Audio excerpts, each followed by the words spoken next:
This is the brief on the dark origins of the phrase bite the bullet. You know, we use biting the bullet all the time today when we're just powering through some annoying task, but the literal battlefield history behind it is actually super gruesome and honestly pretty fascinating. First, we gotta picture the reality of a battlefield during the musket era of the 18th and 19th centuries. Back before modern anesthetics were a thing, military surgeons literally had to give wounded soldiers a real, physical piece of lead ammunition to clench between their teeth during field operations. It's kind of like a horrific real-life version of a modern stress ball, but with absolute life-or-death stakes. Second, biting that lead wasn't just to muffle their screams or distract them from the pain. There was a grim but absolutely crucial medical reason for it.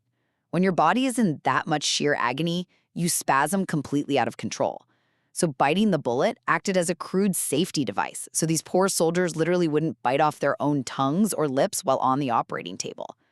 Finally, how on earth did this blood-soaked surgical nightmare end up in our everyday vocabulary? Well, the phrase made its big literary debut when the author Redьярду Kipling cemented it in his 1891 book, The Light That Failed. It's just wild to think about, right? How does a terrifying battlefield reality morph into a casual idiom we toss around when we're dreading doing our taxes or surviving a boring Monday meeting? So the next time you have to bite the bullet to get through a difficult task, just be glad it's only a metaphor and not a literal piece of lead.